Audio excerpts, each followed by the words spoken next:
Hi, this is Roger again. It's been a busy day, so it's got to that time of day now, I'm afraid. This is my 7th video of the day. Now obviously you're not going to get them all at once. I'll post them in dribs and drabs as fillers. Some of them are short, some of them go on a bit. That's just how it goes. But I've now got another pair of plants. They're both the same, and they are Dendrobium macrophyllum variety Turnertense, and they are both the same and the same variety. However, they are both currently in totally opposite ends of the scale as to what they've been potted in, and I don't hold a lot of hope out for the roots on this one. That hasn't long been in the pot, I can tell, and most of those roots are not good. And it looks like it's lost a new growth reasonably recently. It's a young plant. These don't grow huge, but nonetheless that's a young plant. The latest growth on it looks quite nice. It's not badly desiccated, but it's not happy, and those roots aren't happy. But we'll see what we can do with that bit in the sink. You need the treatment. And what I mean by opposite end of the scale, this one looks like it's in very compacted moss. It's a bigger version of the plant. And this may, I don't think this has been repotted since it was got, because this moss is old. But nonetheless, this one has more viable roots in the pot, so this one stands a better chance of pulling through. A lot of this will have to be washed off under the tap. It's not quite as compacted as it looks. It's pulling out quite easily, but it doesn't look like new moss. I may be wrong, but it seems to be older moss. And older moss eventually does break down and starts to turn acidic. You know, if you're going to use organic media, you have to be prepared to keep your eye on it and replace it as and when necessary. But this one's got better roots. This isn't a bad root system.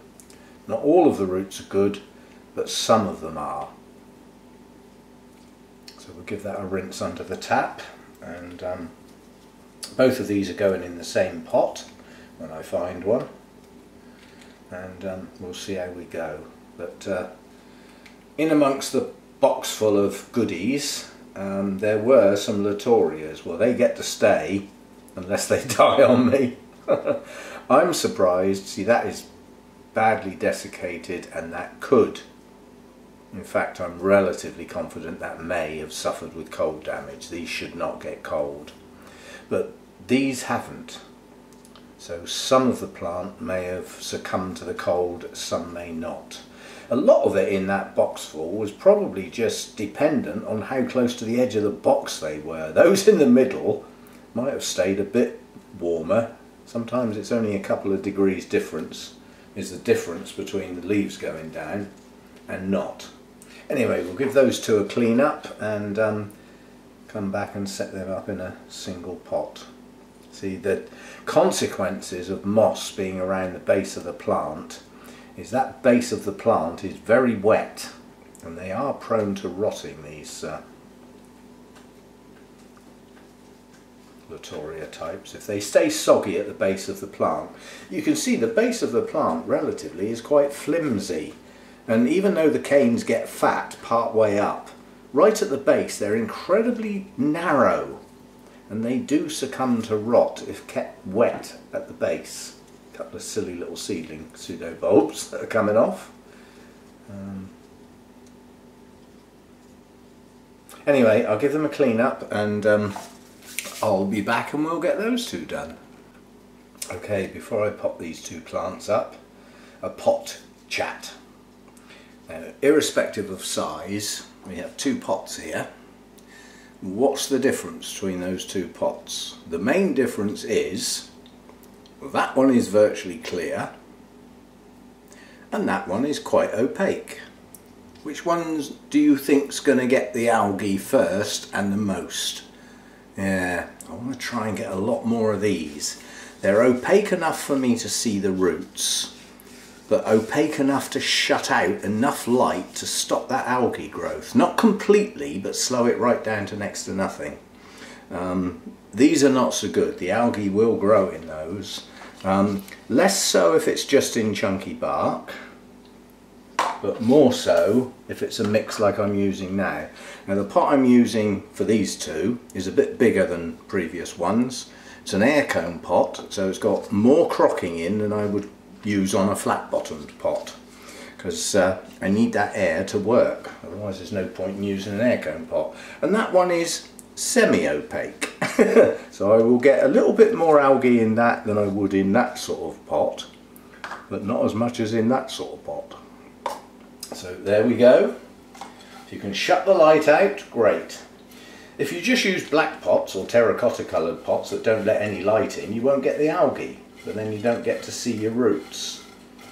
You don't get to see problems that may be occurring. You don't get to see how wet your media is. So that's why I like to use pots I can see through. It is simply that. They'll grow just as well in dark pots. Right, this plant is not bad, and I'm not trimming roots. I'm just going to leave it, but it's not a bad plant. I think that's cold damage, as is that, and as is that.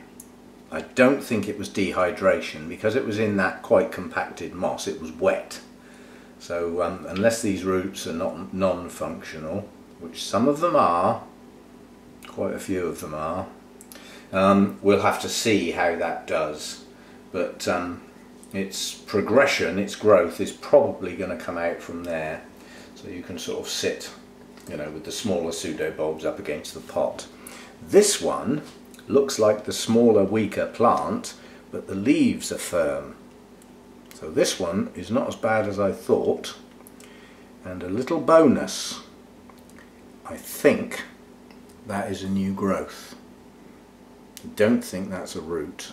So out of the bit of the plant where you'd least expect it, given that it's heading in that direction, largest bulb, it seems to be shooting out of the back. We'll have to wait and see. But either way, if it's a new growth, it will push new roots. If it's a new root, then at least this one's on its way to recovering. Right, I'm going to have to do these two sort of separately because I want that one up against the edge of the pot with the most likely place for the new growths to come out. I need to get some media in behind the plant before I squash it up against the edge of the pot.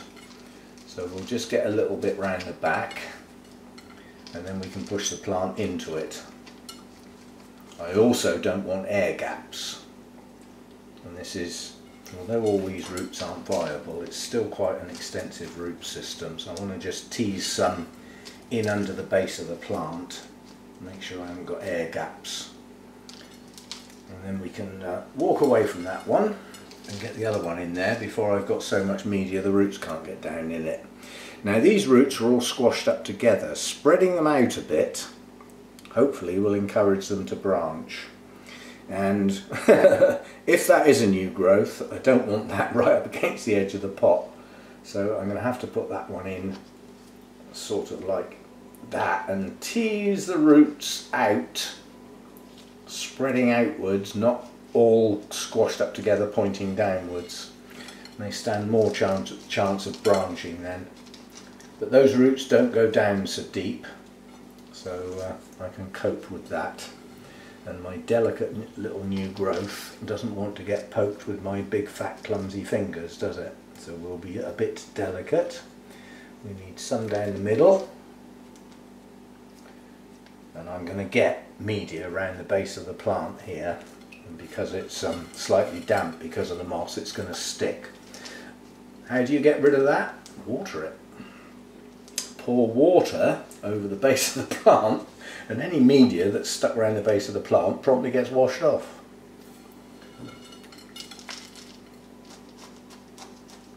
And so we'll give that a little bit of a prod down around the outside just to settle it in.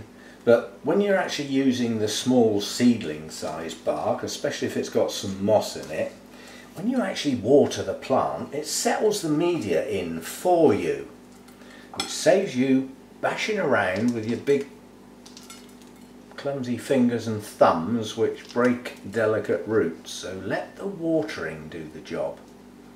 Don't go mad.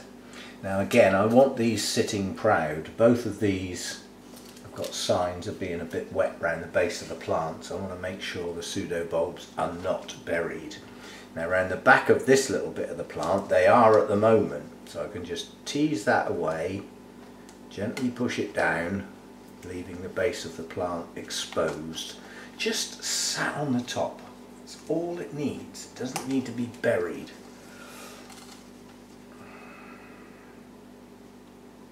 And that's going to have to do for that one. A pair of plants, same ID, and if they take off, the pair of them, there should be new leads going out in several different directions, and it can be allowed to get going and fill that pot quite well before I need to look at it again. And that will need watering in well. These should not dry out. So new label,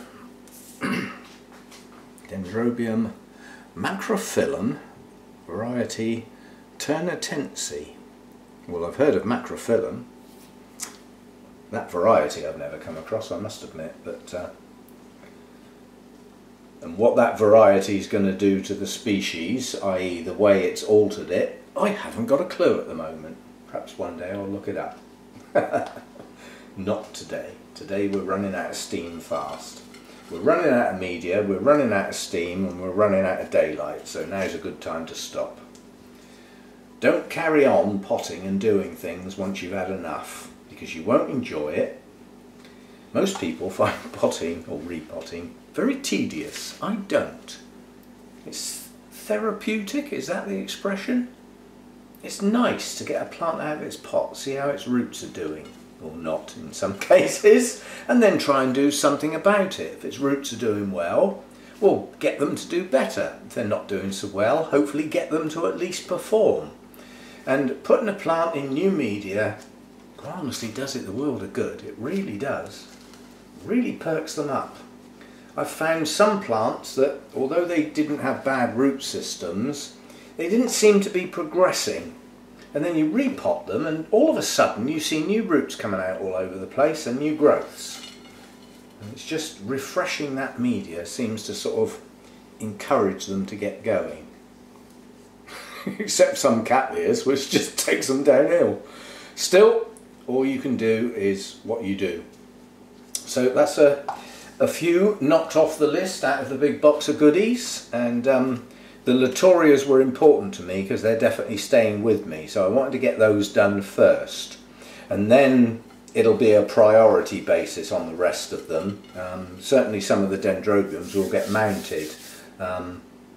Well, I find mounting a lot easier than repotting, quite honestly. But we'll get on to some of those, and as I said, I've done quite a lot of videos, and I'll stock them up and they can be filtered out in little dribs and drabs. You know, when my main video for the day, waffling away in the grow room, takes place and it doesn't turn out to be a very long one, well, perhaps I can post one of the shorter ones of these on the same day. Or use it as a filler when I'm going out for the day and can't film. So I now have a backlog of videos. And I should get this one watered, set up in the grow room, and then clear up, and that's it for today. I'll make full advantage of getting on with that. Before it gets dark. See you next time.